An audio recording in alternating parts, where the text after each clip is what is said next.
It's Traction Tuesday, March the 18th, and today I'm stepping up on the crate, the soapbox, in the name of discernment and common sense. Australia, are we really in a state of climate crisis or climate emergency? I'm asking you. I hear people, and in particular politicians or those financially benefiting, talking about the climate crisis with sentences starting with, "we all know," and then a scientific fact that maybe yes, we have all been told, or that maybe yes, we have all heard. But I'm here to say that it is not only incorrect, but also impossible that we all know. It's not like a 2 + 2 = 4 or the sun gives us daylight kind of we all know, now is it? First of all, let's separate two human impacts that often get intertwined and interchanged. And for it seems apparent good reason, because one is a lot easier for us to understand and therefore to accept than the other. Environment and the climate. Human impact, that is destruction and pollution of air, soil, water and ecosystems by human activity, is widely understood and accepted. In other words, building the society as we all know it today. The construction of buildings, roads, suburbs and cities, food production and agriculture, manufacturing, mining, industry, etc. On the other hand, confirmation that the increased production of greenhouse gas emissions contributes to a state of global warming and increased frequency of extreme weather events, that is a climate crisis or emergency, is less widely understood and accepted. I'm in my 40s. I agree, trust and accept that humans have made poor environmental choices in the past, resulting in polluted waterways, oceans, soil and air, and significant destruction of ecosystem and habitats. This pollution has further contributed to potential and considerable depletions in quality and value to the species that rely on them. I also know and trust that since I was a child, families and communities, wherever possible, have been working to look at ways to have less human impact on Earth with every activity we perform. We plant trees, we recycle, we repurpose, we choose to walk or ride when we can, we carpool, we air dry our clothes instead of using the dryer, we don't leave air conditioning on for the cat. We started with paper shopping bags, transitioned to plastic and have transitioned back to paper bags, and we turn off the lights when we don't need them. Knowing these impacts, we have, however, continued to choose to live the way that we live today, where we build concrete and glass jungles to house majority of the world's population, where we lay blame on farmers and agriculture who produce the world's food, and where we continue to utilise industrialised practices globally to sustain society as we know, and it would seem, want it. A place where world travel is a given, and some consider it a right, where consumerism is at an all-time high, where we transport food globally so that we can eat and enjoy the same foods all year round.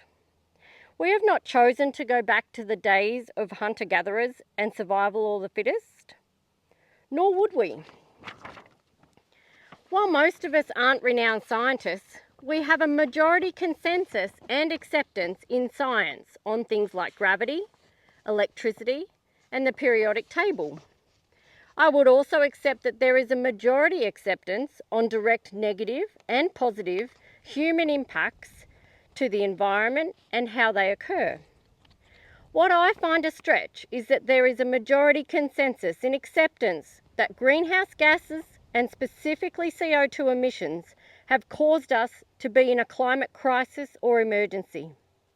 CO2, the very same gas that has always been and still is an integral part of all life on Earth. As humans, do we lack the ability to observe this in action in our day-to-day lives? Whereas with things like gravity, electricity, the periodic table, we can use and observe this science every day. Why is that?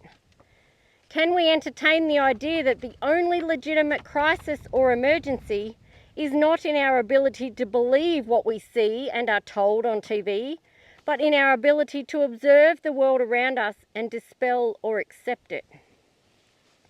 The impact on the climate is far from simple or cut and dried. As a landowner and having grown and worked on land across many parts of Australia, I have observed from the ground what I believe to be climate cycles. And yes, through those cycles, the climate does change and does often revert back to a cycle that we have seen and felt before. Some cycles appear to repeat frequently, while other cycles have a much longer turnaround time. One thing I believe we all agree on: Mother Nature has more innate wisdom and ability than the combined wisdom and ability of man or any group of men. The intricate systems that sustain life of organisms, of animals, of humans and ecosystems are simply beyond phenomenal. The ability to repair, regenerate and heal, for one. In considering this, can we appreciate that while man does very clearly make poor decisions around our environment in ways that destroy and pollute our air, water and land, the inherent default for those natural systems to self-repair can also be supported by man? Yes, we could probably all agree that the climates do change. But are we in a climate crisis where Mother Nature is left wielding a weapon such as catastrophic bushfires like a dragon breathes fire? No. Catastrophic bushfires start as small fires every single time. It is more than likely government policy or misguided decisions coupled with unfavourable weather conditions that see a small fire grow to catastrophic.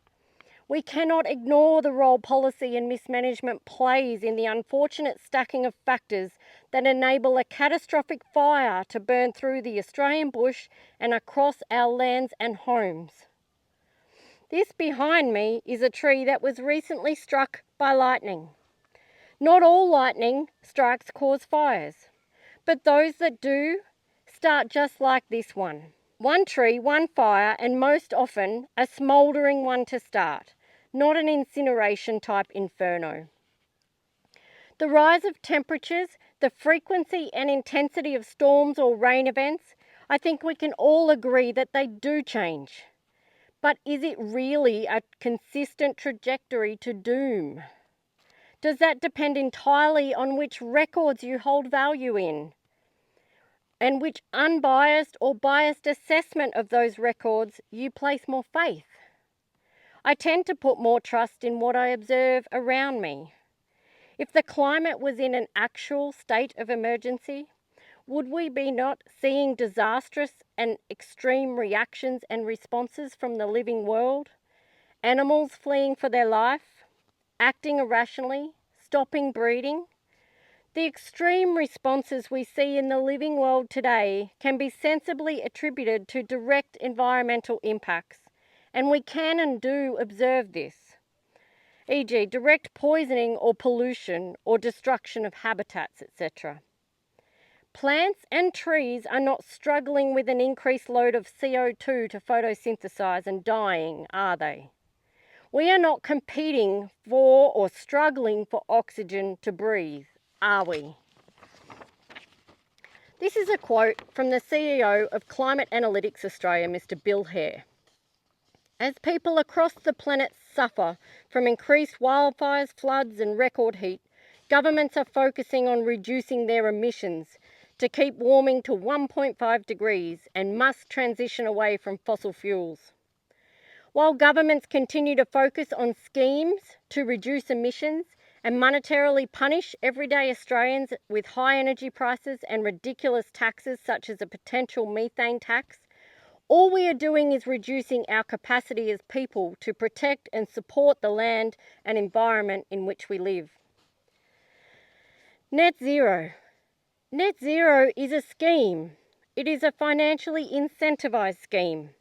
The very existence of this scheme only stems from our apparent acceptance of a climate crisis, or which loses credibility and justification by our ability to observe and question it.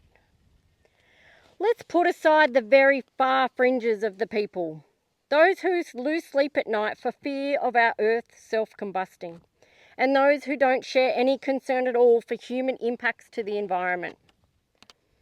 For those of us who sit somewhere in the middle and who believe that the Earth and Mother Nature has more scientific wisdom and capability than any group of humans combined, would we all agree on the following? That we can decrease our own personal impacts on the Earth's air, water and soil and ecosystems, that we can therefore decrease the impacts of human activity on the Earth's air, water, soil and ecosystems, that humans inherently care about the environment in which they each live, that no monetary scheme to shift blame and move money can and will make any tangible difference to the overall human impact on Earth. That it would be ludicrous to consider taxing humans on completely natural and biological processes. Methane tax on farmers. Population. Australia has a population of 26 to 27 million people. Australia's population makes up 0.33% of the world's population. Emissions. If they had been ethically scrutinised and were widely accepted, interestingly, emissions are in close alignment with the population percentage, and Australia contributes approximately 1% of the world's emissions.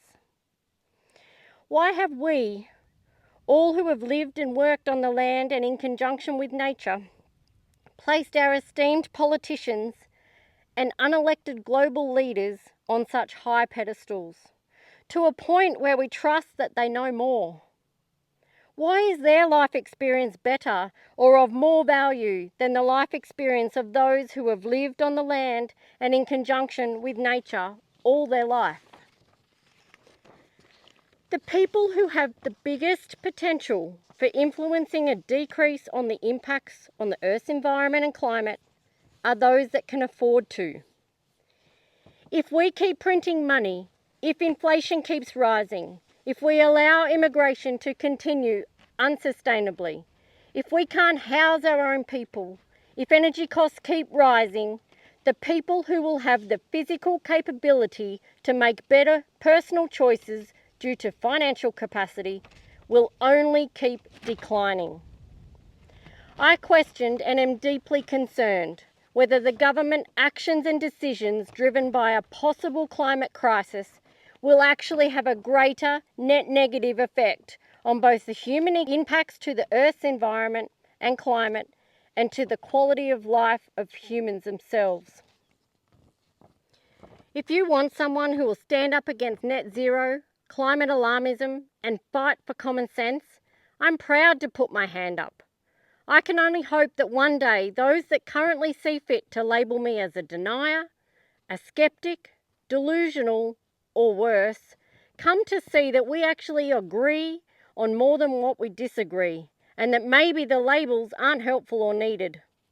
That maybe working together today from the place of common ground and shared beliefs is actually the best place to start. Authorised by Sally Edwards, Libertarian Party, 2 Lynn Parade, Prestons, New South Wales 2170.